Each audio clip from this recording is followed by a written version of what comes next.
I first and foremost want to introduce myself. My name is Stephanie Lawrence. I'm the Director of the Office of Statistical and Economic Analysis here at BTS, and I will be the moderator of today's presentations. So who are we? The Bureau of Transportation Statistics are one of 13 federal statistical agencies. If you aren't familiar with BTS or the federal statistical systems, you've probably used some of the data before. A few of our counterparts are the census, obviously, as well as the Bureau of Labor Statistics or the Bureau of Economic Analysis. Similar to these agencies, we strive to produce independent, unbiased data free from political influence. BTS works through the entire gauntlet of the data lifecycle. We do everything from on-the-ground data collection, advanced data analytics, creating maps and visualizations, as well as archival and support of research through our research library. FAF is a great example of one of our sort of complex products. So before we get to the FAF, we have a team that oversees the commodity flow survey, which is done with a partnership through Census. The commodity flow survey is a critical input to the FAF itself, along with a lot of other data. We also produce maps, visualizations, and other tools, which we'll get into later. A few notes here. So the last two cycles of the FAF, FAF4 and FAF5, were done in partnership with BTS and FHWA. Going forward, BTS will actually be the primary owner of the FAF and point of contact for all the core products. We're here today to provide an overview of where we're going with the FAF in both the short term and what our longer term vision is. We've designed this presentation to be interactive. We really want to hear from you today. As we go through, we'll have some pop-up questions that we encourage you to ask and be thoughtful. We'll also answer questions in the chat as we go along, maybe pause and bring some into the conversation. If we can't get to your question, don't worry. We will put it in kind of the parking garage and follow up afterwards. We're open to doing follow-up conversations if that's something you would enjoy as well. So before we get started, I want to introduce our first presenter. First and foremost, we have Dr. Monique Stinson. She is the Freight Estimation, Forecasting, and Analysis Manager here at BTS. She oversees the FAF. Previously, Dr. Stinson led research in urban and long-distance freight at Argonne National Lab. Her novel agent-based freight transportation model, called Crystal, won a Best Paper Award of the 2023 TRB and is the foundation for continuing research over at Argonne. Dr. Stinson is a member of the TRB Freight Data Committee and the Freight Planning and Logistics Committee. She also chairs the Freight Modeling Subcommittee and serves as the editor for the Transportation Research Board and Transportation Letters. Finally, Dr. Stinson earned her PhD from the University of Illinois at Chicago and her BS and MS at the University of Texas at Austin. Let me hand it over to Monique and jump into our first presentation. Thank you very much, Stephanie. Right. So yeah, I will just jump right in then. So today, as Stephanie mentioned, I'm going to be talking about the FAF and especially talking about ongoing efforts and directions moving forward. And as Stephanie mentioned, we really want to get your feedback throughout, and you'll see where we are asking for your feedback. The next slide, please. So first, I'll talk a little bit about the current development process and products. The next slide.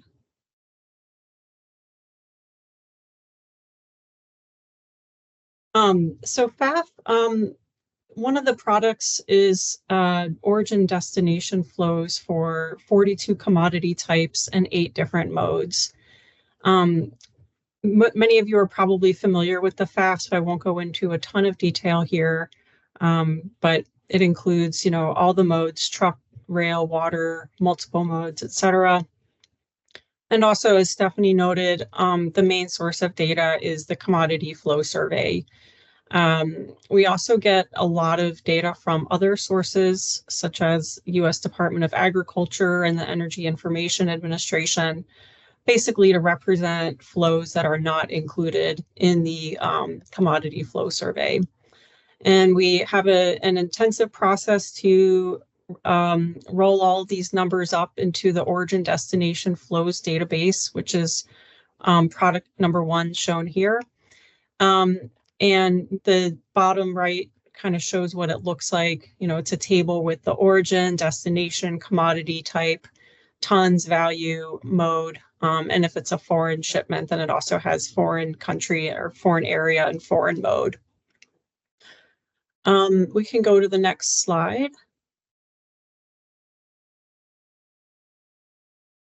And the second product is kind of a derivative of the first product in that the origin destination flows get fed into a traffic assignment process.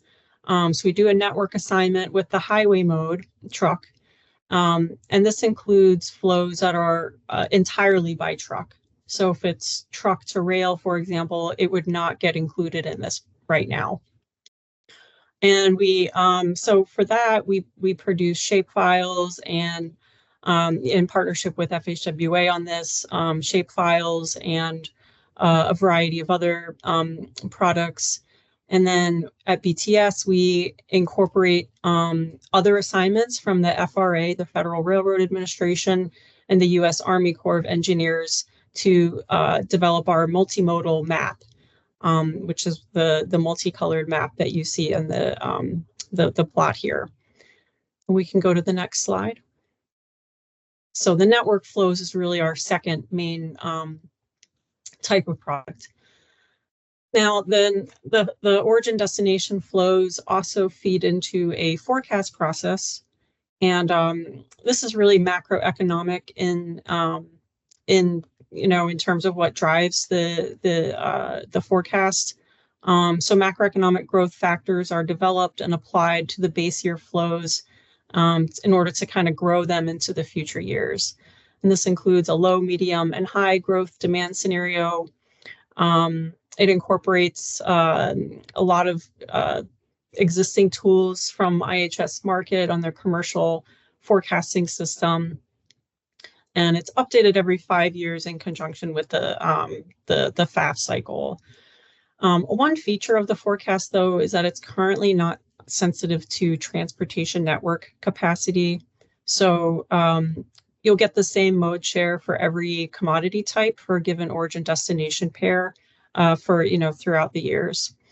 And I think that's all I want to say here. Next slide, please. In terms of using FAF, we won't go into great detail here. You can access all of these products at the bts.gov FAF website. We do have, our partners at FHWA also have a website right now, as well as our partners at Oak Ridge. So moving forward, we've talked and decided to centralize these into one website moving forward to the extent that that's, possible. So that'll be possibly by end of year, but that's something that's to stay tuned on. So if you have your FAF bookmark to, like, let's say one of the other sites, you will want to make sure to bookmark it to the BTS website moving forward. And applications of FAF, you folks in the audience, you have a lot of use, or maybe you're just getting started using FAF, but FAF can be used for anything from studying the impact of freight movements on congestion, infrastructure, equity, safety, the environment. People use it for impacts on freight as industries shift, or to help guide investments for future freight movements, and looking at economic development. Those are some of the top uses. Next slide. So in the past year and a half, we started taking a look at FAF and how it's developed. And it's been using pretty similar processes for the last 20 or so years. So we decided, let's assess where FAF is and really look ahead to see, can we take advantage of some new data sources and new computational processes that have entered the scene in the last several years. Next slide. This just gives a history of FAF and kind of what was added at what time. It's really for your reference, just to show it's kind of been continually improved throughout the years. And next slide.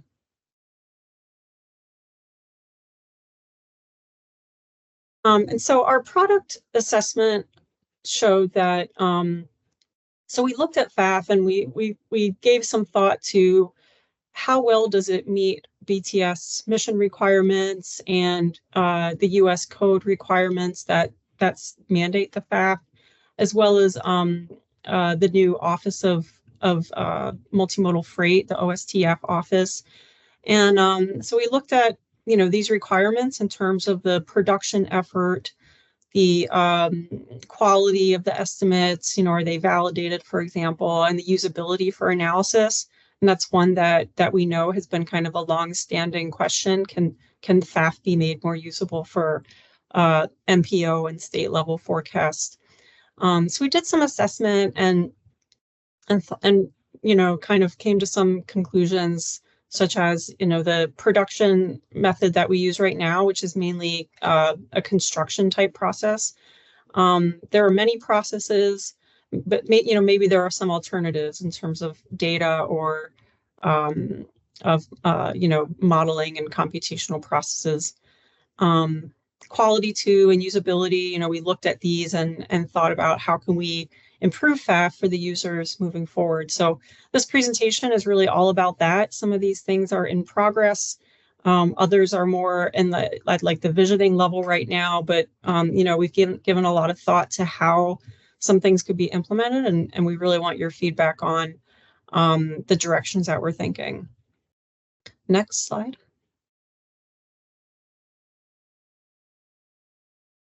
So yeah, I guess I sort of covered this, but the product improvements that are going on right now, looking at the second bullet here, we're working on the multimodal network assignment and county level flows. Laura's going to tell you all about the multimodal assignment. And in a moment here, I'll talk about the county level. And then the product improvements, we're looking at improving the forecast usability by adding some kind of mode choice with network capacity constraints, possibly improving consistency with local growth projections. And I mentioned, the macroeconomic nature of the forecasting model. So we have growth rates, and some of them are US, some of them are regional or local based, but how important is it for the growth to align with what you folks at MPOs and states use? So we want to show some of our thinking on that and get your feedback, and then also improving the production process. So we can go to the next slide. Next one. So the first ongoing advancement is this county level origin destination flows development. This is in progress. We are currently disaggregating the FAF flows from 132 regions, which is, for those of you that don't know, some of these regions are as large as one state. So obviously, that creates some limitations for smaller scale usability. So we're right now in progress with disaggregating these down to the county level. The proposed approach, or the approach that we're doing, is just implementing several methods, and then we're going to use an ensemble method to somehow blend the estimates or pick a single best estimate. That's going to be a little bit later in the process, and kind of iterate until we get close to our validation targets. And let's see, and I should mention our partners at FHWA are working on a literature review right now on existing disaggregation methods, and they'll have a bunch of use cases. Like for those of you that, let's say the county level isn't going to work for you, you need something even more detailed. So they're coming up with a guidebook that will help guide you in how to further disaggregate or make the disaggregation different for you. Target release date, it says here fall 2024. That's actually, we're looking more later in the year, so sometime during the winter. So that's in a nutshell where we're going and how we're doing this. So we can go to the next slide, Laura. And I think this is going to get into our questions. Yeah, so now we want to open it up for questions. And if I'm going through this material a little on the fast side, it's because we really want to hear from you as well. So trying to make it kind of half presenter, half feedback. So what you'll want to do is go to menti.com and enter this code into the, you'll see the prompt to enter that, or you could use the QR code with your phone.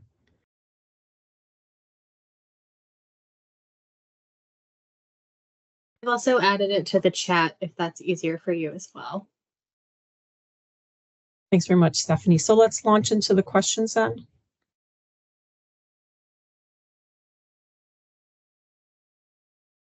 So the first question here, how important is it to have county level estimates?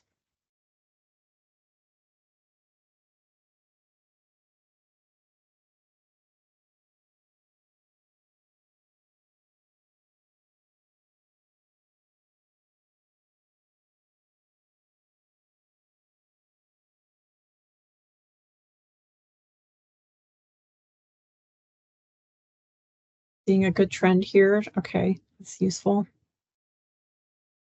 So, okay, I think we'll go to the next question then.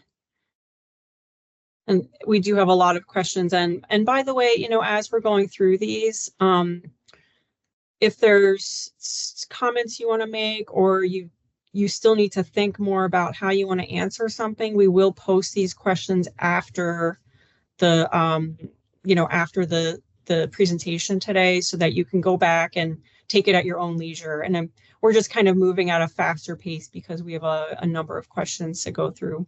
So how comfortable are you, the audience, with our proposed ensemble approach?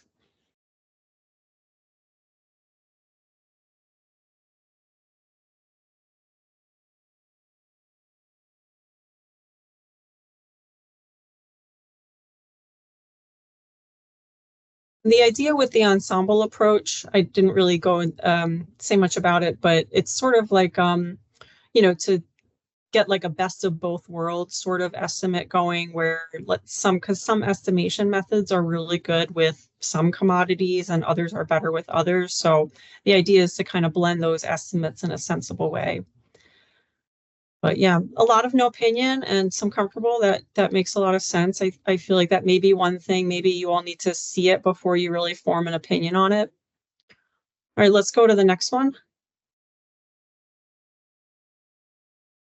Monique, before we go to the next one, I think we got a good question. Can you give an example of an ensemble approach that might help sort of put some weight to what it is? Yeah, so let's say, I mean, it could be as simple as weighting, as applying weights to different estimates. So for example, let's say you have two types of estimation methods. And the first is really good at estimating agricultural flows, and the other is really good at estimating mixed freight. So maybe you apply a weight of, one or something very high for the first when you're estimating applying it to the agricultural side, and a weight of one for the other one when you're applying that to the mixed freight side. Yeah, that's a great question. One thing we'll do as we move forward is be really transparent in what we're doing and how we're making these critical decisions, so the user can understand sort of those critical key decision points and, understand if that makes sense for the use case that they're using it for.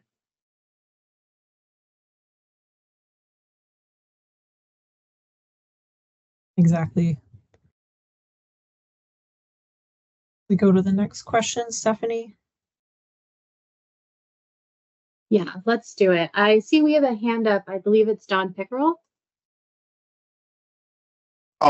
Yeah, hi. Can you give us an example of one of the specific allocation methods you you might use before combining them with the ensemble approach? Yeah, so for example, Okay, you're never mind. You're about to talk about that. Oh, well, yeah, and this question is about, so we're thinking as we do this, we don't know how detailed we'll be able to release estimates. And so if we have to group commodity details, then what would be the most useful to you? And there is a possibility, we're going to see how the estimates look, but we may provide only modal detail and not so much commodity detail.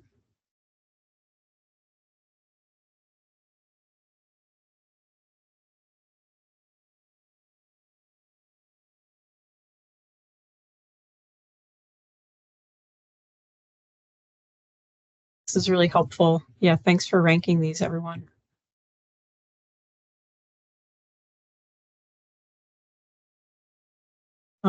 Should we go to the next one, or Stephanie? I'm looking to you to regarding direction on the questions versus moving ahead. Yeah, let's see. Looks like we've got 50 or so responses on this one. I think we can move ahead. One of the questions was asking if we could release the methodology before the estimates. What I responded is our plan was to sort of release them concurrently as a somewhat experimental product. It is making me think that we could hold another webinar next fall and get some inputs as we start making some of those decisions, because we do want to hear from you and get reactions to the method itself. Yeah, definitely. I think it's still a little too early just because we haven't gotten into that stage of the ensemble model itself. So that's a great idea, Stephanie. I think another webinar, if folks are interested, we could definitely present those details. Let's move on then, Laura, to the next one.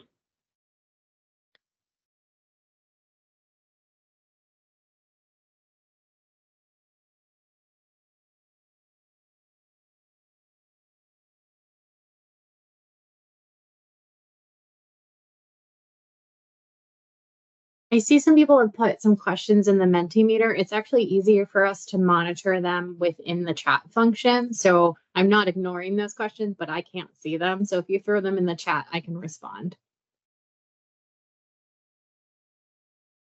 This is a great place. Oh, go ahead. Oh, yeah, I was just going to welcome folks to add any additional comments that they have on our proposed approach. While we're getting some general comments, Laura pulled up some of the questions. How is the forecasting methodology for sorry, I lost the end of it, for the high and low growth scenarios determined? For that one, you'll want to take a look at the, I can send you, actually, if you go to the bts.gov FAF website, there's a link to the forecasting methodology there. Let me double check. There's a link either on our website or the FHWA website. I am sorry that I don't remember which one it's on right now, but if you email me at faf@dot.gov, I will get back to you. Plan to estimate containerized OD flows. That's a great question, and we will be kind of doing that as part of our multimodal network analysis. Whether or not we will release those as containerized, though, there may be a little bit of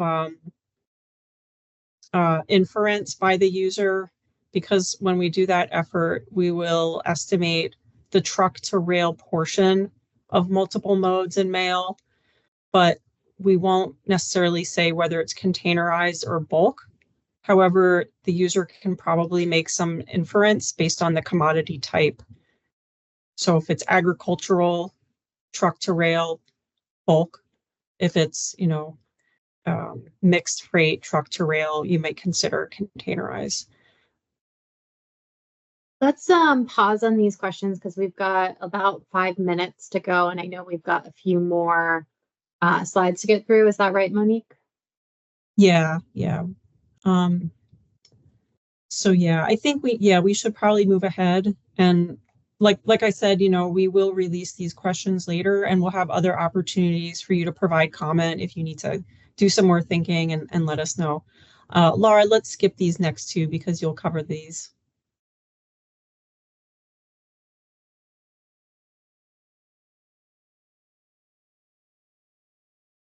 All right, next one. So that's all stuff that's in progress, the county flows and then multimodal assignment, which Laura will talk about.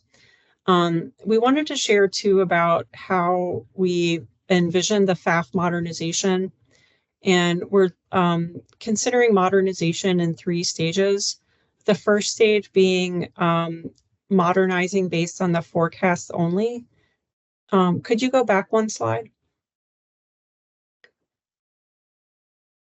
So in the forecast only modernization, what we're looking at is really, as I mentioned before, implementing a network infrastructure capacity, but also we're looking at aligning the growth, some of the growth with, say, employment or other type of economic growth data, whether it's from the Bureau of Labor Statistics, states, or MPOs. And so in doing so, we would hope that the resulting forecast would be sensitive both to network constraints as well as perhaps align better with local growth forecasts. The second type of modernization is really more influential for our production processes, but it would have some impacts. Maybe the estimates would be different. They would be produced in a different way.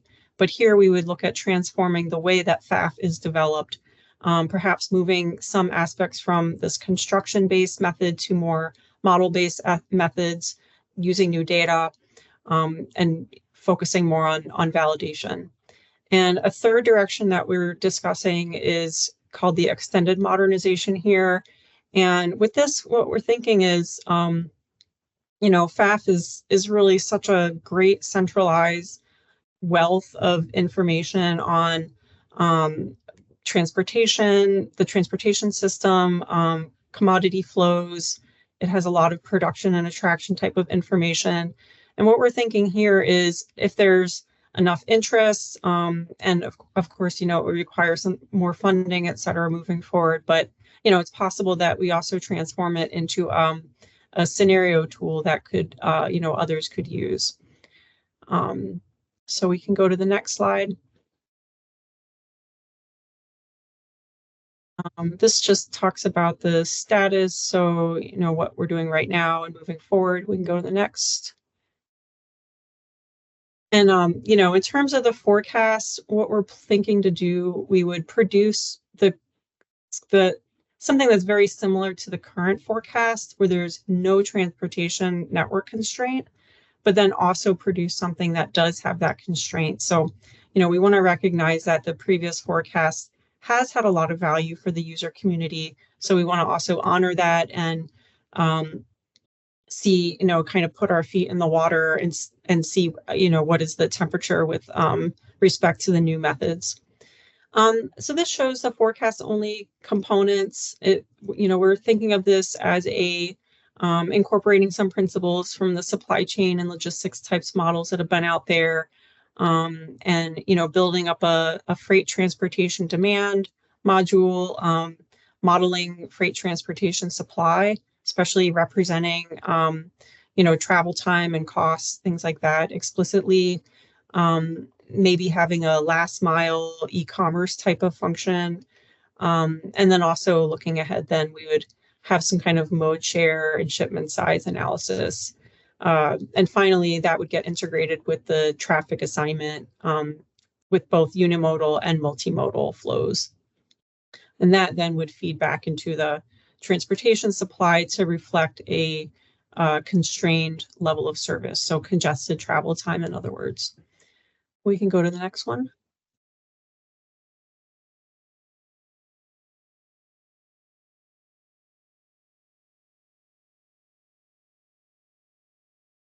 This talks about our data sources. The main things I want to bring your attention to, I already mentioned, regarding the local MPO, state level land use data, or growth data for employment, population, things like that. So we really want to get your feedback on, is that something that you want, you're interested in, better alignment with those growth sources? Could we use those as an input to this forecast process? And then in terms of shipping costs and travel times and so on, that's something that we're looking into right now. But if you have any guidance or thoughts that aren't included on this slide, then definitely let us know. We'd love to hear your suggestions. So we can go to the next one. So here we'll get into the forecast related questions. Again, if you're late in joining, you'll want to go to menti.com and use the code at the top of the screen. So our first question here is we're asking you to rank your uses of the FAF forecast. We want to know, how do you use the forecast?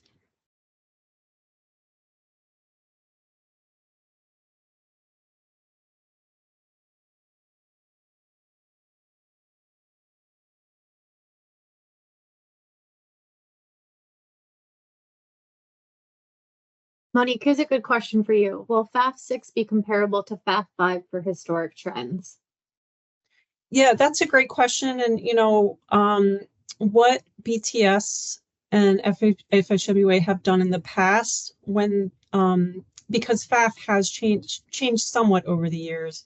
For example, with different zoning systems, some differences in the processes. So what has been done in the past is a fairly detailed synchronization of historical data with the current year data. We still do that with every release. There's some, synchronization. So in order to make it comparable in that way. Yeah, it's a great question. All right. Yeah, seeing some really helpful results here. Thank you so much for the feedback. Yeah, it looks like it's kind of stabilizing. Let's go ahead, Laura. Do you use the current forecast as is, or do you do some additional analysis like mode choice before you use it for, let's say, your statewide plan or so on?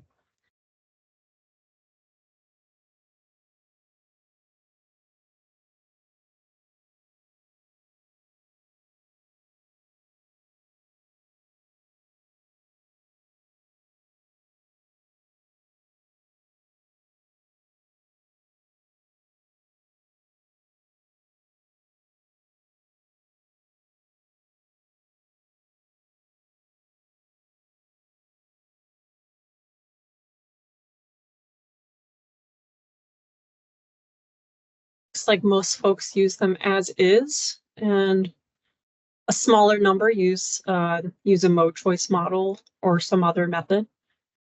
This is very helpful. Shall we move on, Laura? Yeah, I would move on just for the sake of time too. We're at 35. Okay. How important is it for the first improvement that we're thinking, which is to have these capacity constraints for transportation? Love that we already got this question in the chat. We are thinking about it. Yeah. Monique, one question I wasn't able to answer. Let me get to it. For mixed mode, I noticed that the CFS has truck to water, rail to water, and other subdivisions of mixed mode that seem to be missing in the FAF. Will the FAF incorporate those? It's something that we're considering, actually. So the multimodal assignment that we're working on right now is going to kind of disentangle those. So we will provide some results on that later this year. In terms of moving forward for FAF 6, one thing I didn't mention is that the commodity flow survey went from 6 million shipments to 100 million shipments in this past round. And that is huge in terms of the level of detail that we can use from the commodity flow survey. So historically, we've kind of wrapped up all the multimodal We are going to see what we can do, though, in terms of, packaging up these modes separately in that respect as well. So most people say very or somewhat important. That's really helpful, everyone. Thank you so much. Let's move on again in the interest of time.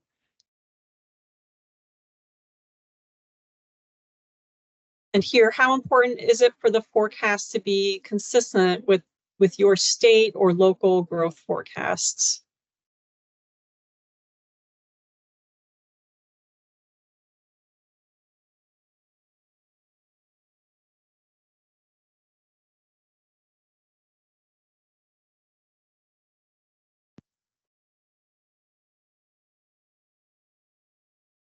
It's kind of like watching a race. Which one's going to win?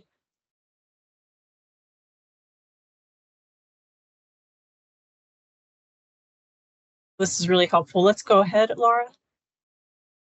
So either very or somewhat important. Thank you for that feedback. And how comfortable are you with the proposed forecast approach and data inputs?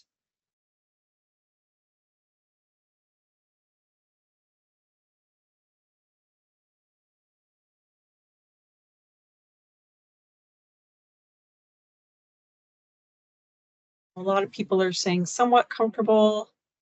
Some are very comfortable. Quite a number are not sure. Yeah, okay. Next one. So yeah, that's another thing that I don't know if we'll have an update by fall, but certainly moving forward in the next couple of years, we would get more insight and input about that. So any other comments or recommendations on the proposed approach or data sources?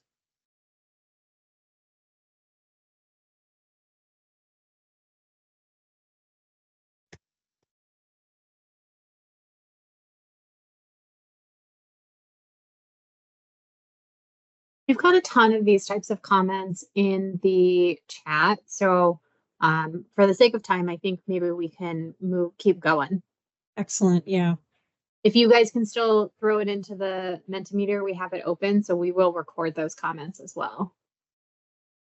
Yeah, and Stephanie, do we want to keep going here or break? I think we should transition over Yep. to the next presentation because I don't want to shortchange it. We've got a lot of enthusiasm for the webinar. I think one thing we're going to note is we should do more of these and have more opportunities, exchanges, maybe do some focused topics and kind of really get into the weeds here. But let's go ahead and get started on our next one. I'm going to do a short introduction for Laura and dive right in. So Ms. Dodds is a transportation network analyst in the Office of Spatial Analysis and Visualization. She specializes in extensive Esri geospatial and imagery analysis and is helping to advance the National Transportation Atlas database and obviously the FAF here. She started in early 2023 with 15 years with the U.S. Army Transportation Engineering Agency, or U.S. Transcom, and served as the civil engineer GIS lead. I'm going to hand it over to Laura now and jump right into that presentation. Yeah, thanks for all the participation. This is great feedback with this, and hopefully it's been helpful for you as well. So I'm going to talk a little bit more about what we're doing or hoping to do with the multimodal network flows and visualization. So this is kind of just a quick snapshot of what we have right now as far as FAF assignment. And I keep down here where we're looking at developing a multimodal assignment tool to capture the truck, rail, and water flows. Right now, we already mentioned we only have the truck and highway assignment right now. So as far as the schedule, we're hoping to get the assignment tool developed this fall and release at least a static type map to illustrate the flows. And then next year, obviously on funding, we want to get a visualization and interactive tool out there for the multimodal. And that's what I wanted to ask you about today as well, and some questions. You guys have already seen this for the FAF5 data options to download and the tools that they have. The different maps, most of them are by commodity or by geography and state level. Monique already showed this one for the existing freight networks that are available. This is what Federal Highway put together for their data tabulation tool. And I want to talk for just a minute about some of the differences between FAF4 and FAF5 that you probably noticed. Most of them having to do with the attributes that were embedded in the geospatial network files that were released. FAF4 included the joined assigned flow values, and they had volume and count data. And that was kind of the just a quick snapshot. I know this is hard to see, but in FAF4, you know, it was a single line inventory routes only type assignment and flow, and the counts were assigned, and the tonnage of the flows from the assignment were labeled on those single lines. And then in FAF5, I know this is a lot to see, but you can look at it for your reference. But the biggest difference is they didn't join the assignment flow to the GIS. I mean, everybody can do that, but that was separate. And then they didn't include volume and count data. And this is just a quick overview. You know, they have the dual lines for the interstates, and they flowed the assignment to flowed the assignment over both the inventory and the non-inventory routes. And that's what I've highlighted down here. You can see how it was divided. The ones in yellow are the inventory routes, ones in blue are the non-inventory routes. And you can see how they divided up the flow over those routes. What we're looking at is, you know, what type of products would be the most useful for you. Do you like the PDF type products? Do you like the GIS? Do you like it all, an interactive tool? We talked about the differences between what FAF4 did and FAF5. We'd like to know kind of what you'd like to see moving forward, and what can be improved. Do you do you have any preferred attributes that weren't included in either one, or that were in 4 but not in 5? Do you like that they were the assignment was joined like it was in FAF4, or would you like it separate because it's easier to do more you know, Power BI type analysis? And then for the on the interactive tool piece, you know, do you want to see it by the modes? Do you want to be able to select the different modes? Do you like to see the volume at the key intermodal nodes, like, you know, big ports and rail transshipment location, docks for the inland waterways? Do you want to see the flows at the link level? Of course, we're probably, you know, even though we'd like to be able to release that at the rail and the water, we're going to have to aggregate that up for STB requirements. And then what are some potential tool capabilities that are helpful for you for doing your scenarios and analysis? Do you want to be able to build your own type maps? You want to select and download different data sets and scenarios?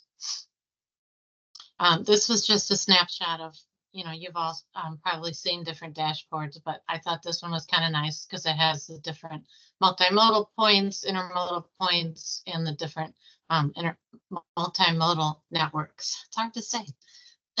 Okay, so I have a quick, it's a different Menti than what Monique had, just so it was easier to do in their presentations. If you have time to put the code in, it's 97291441. And I'm going to go through my questions here. We got about 15 minutes left, and we should be good on time. So I wanted to ask, you know, what attributes for the multimodal assignment are the most useful for us to visualize? Do you want us to do it by the mode, the links, the nodes, or all of them?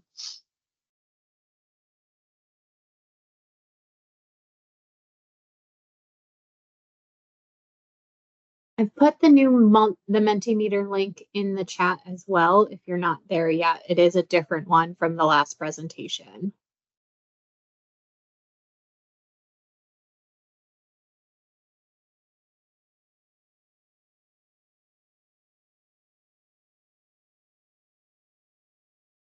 This is great. It looks like it's definitely want the link flows and the mode selections for sure. Laura, I'll give it a couple more. We still got some. Yeah. Yeah, I'm seeing the same slide. I don't know if other people are as well. Yeah, I'm not seeing the number of respondents for each. Yeah, same. Okay, I'm seeing it on mine. I don't know. Maybe try moving a slide back and coming back to it. There we go. Just got it. Thanks, Do Laura. you see it now? Yep. Okay. Yep. Maybe it needed to refresh. Okay, we got about 60, so I'm going to move on. This is great, though. Obviously, the Lincoln modes are the most important. This one is, I wanted you to try to help me rank some of the attributes that might be important to you, and please feel free to put in the chat other ones that I didn't mention here that are the most important for you. And if you don't know what any of these are, just let me know.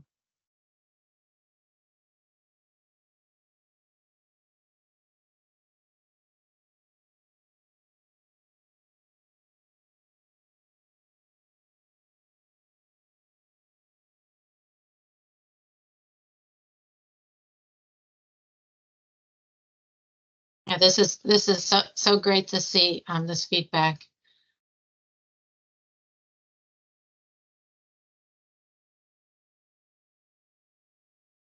I love that it's interactive. I know it's kind of a quiet time, but it really is neat, I think, for everybody to see, you know, the use cases.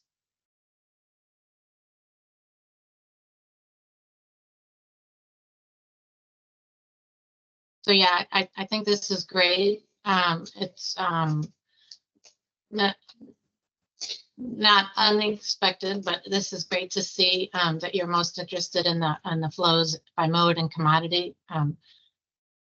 So that is a great focus for us to make sure we do that. I'm going to keep going. We're almost to 60. So for the geometry, I know this is important topic as well. For the interface themselves, is it more helpful to keep the dual lane inventory and non-inventory routes, or is it easier and simpler for your models and your visualization tools to do just a single lane inventory type route? And as far as inventory, I should probably put a definition. The road inventory is a GIS-based asset management system for the state's transportation system. They use it to prepare the yearly Highway Performance Monitoring System, HPMS, report to federal highways each year. And it's their record of the center line and lane miles, which are the basis for their federal funding and for the road maintenance. So I'm sorry, I forgot to mention that definition.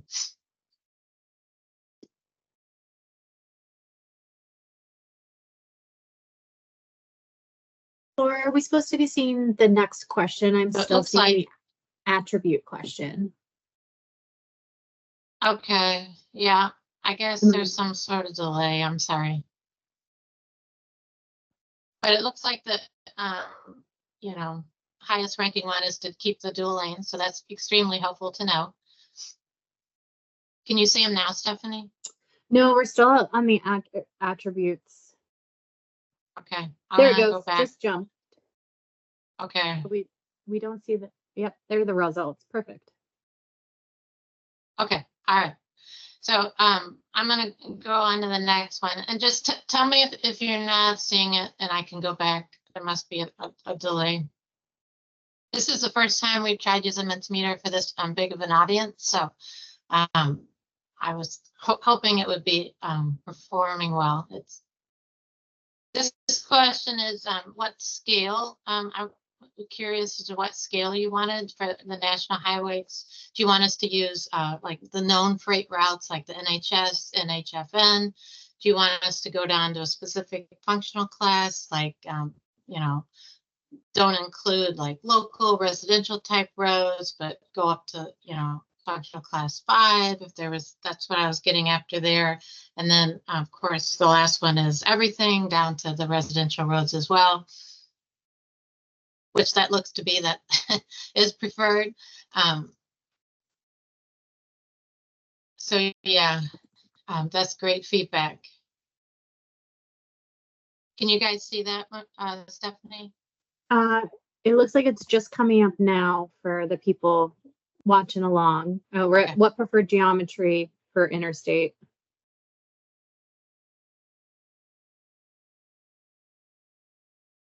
That was the last one. You're not on the scale one? Not yet, and it's kind of frozen in its numbers. It's interesting because this didn't happen in the last one. We got too much participation. Looks like we are on the scale one I now. guess. Can you? Okay. All right. Perfect. Sorry about that lag time, everybody. I'm going to try to go to the next one just so we can make sure we get through and have some time for discussion.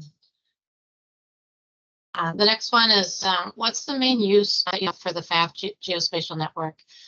Do you use it in other freight modeling softwares? Do you use it for like congestion, bottleneck, resilience, vulnerability type analysis? Do you use it for policy and commodity analysis? And then of course, economic studies and trends.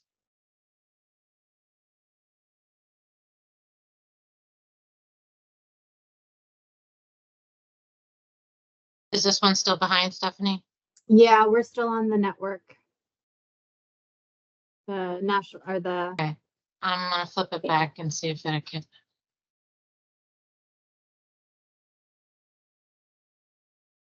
Do the use cases come up yet? Unfortunately not. Oh. No, we're back to geometry. Yep, Looks like we went maybe. back twice. What about now? We're the preferred scale for the next FAF network. It looks like the people who are answering the questions are able to. Oh, we're at use cases. Perfect. Okay. Okay. Sweet. Sweet. I just need to be more patient, I guess. But yeah, this is great. It looks like almost half of you, or 38%, said policy and planning. Freight modeling is at the top, as well as economic and commodity. So that's great. That really helps give us some feedback for shaping a product for you. I'm going to go to the next one. I just asked for, as far as the visualization, do you want like an interactive type application where you can interact and display data and download data? Do you want like the static PDF maps, the OD flows, charts, statistics?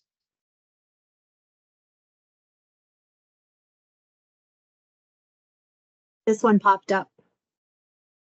Oh, good. Looks like everyone wants the OD tables. Yes. Everybody likes an interactive map, which is what I prefer as well too, but I wanted to ask. So that's fantastic feedback. Thank you.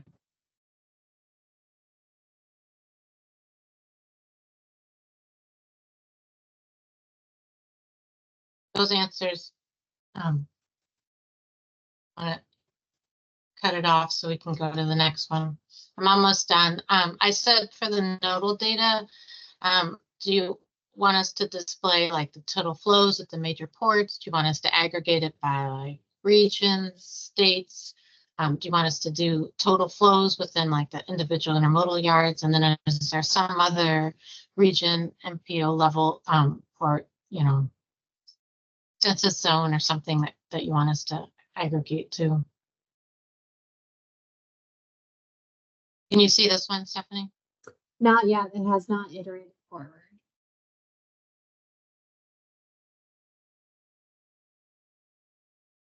See if I can bump it up.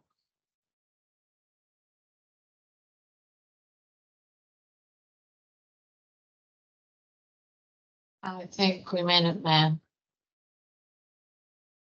I think it's just stuck. Go back one. There we go. Can you see it now? Not yet. Hopefully soon.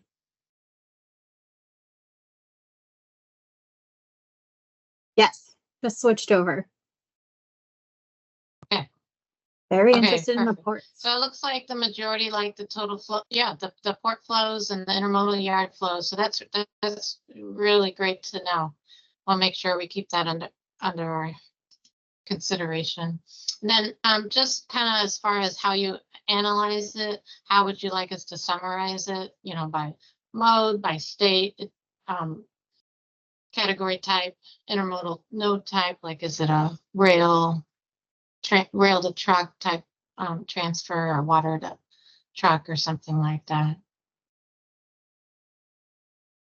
So mainly on this one, it's looking like the mode is the most important, just great. And you like the intermodal too.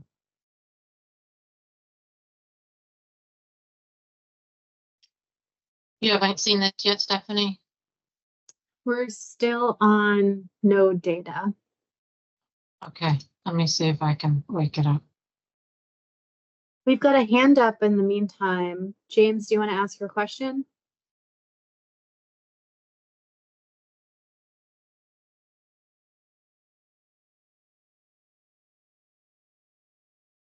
Feel free to unmute yourself and ask.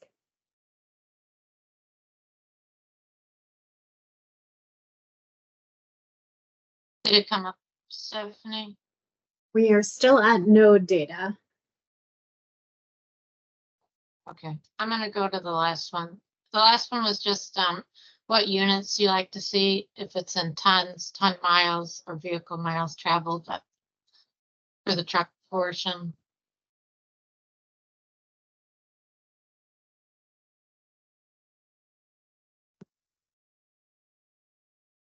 Yeah, if somebody has a question, feel free to go ahead and come off mute and ask.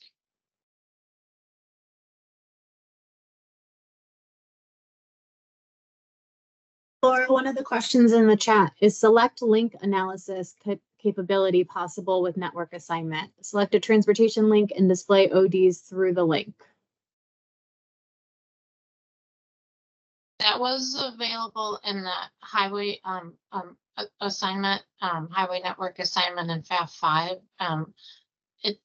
We would like to have something like that in the multimodal. We're just going to have to work on how we have to aggregate the rail and the water piece on the actual, you know, how, define we can get down to that link on the water and the rail is the only issue there, but that's what we'd like to do. Awesome. This is James Jordan. May I ask this question? I've been trying to get in. In this new system, how will you measure efficiency, both in the time and of a shipment in this multimodal various vehicle types and commodities? How will you measure efficiency in time or in energy?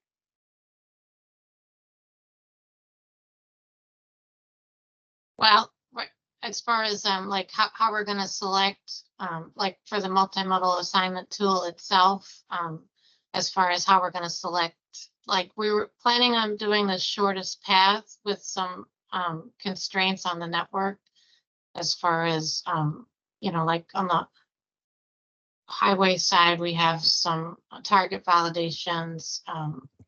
The rail, we're going to use the leverage the waybill for, most likely used type path for the individual link on rail. And the same thing with the water. We're using AIS data on the inland waterway system to help validate the travel times and the route selection, I guess, if that kind of answers your question. Monique, I don't know if you have. Yeah, I would add to that the so I mean the FAF assignment on the highway side, there are travel time data available for that. And if you're, for example, a government user, you could probably access something like the NPM RDS for travel time data, and there are other sorts of actual observed congested travel times from different sources. So that is one option. And the FAF 5 highway assignment has the volume for trucks, that could be combined with some sort of passenger to estimate, put it into a volume delay function and estimate travel time if you want to go with that option. In terms of moving forward on the forecast side, as Laura mentioned, we are looking at the assignments for all of these different modes. And we will have some kind of forecast of passenger volume in there on the highway side so that we can estimate a congested travel time. So that would help, help with what you're looking for. In terms of energy, energy consumption, that I think, historically has been on the users, kind of on the users to estimate the energy consumption. We don't get too much into that on, actually producing the demand estimates.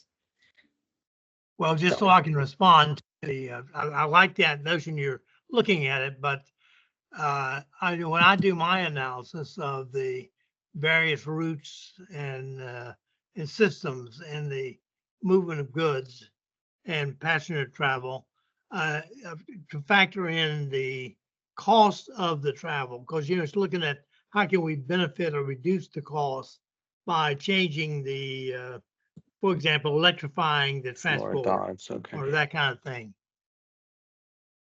Yeah, I'm gonna head down there. I'm gonna see.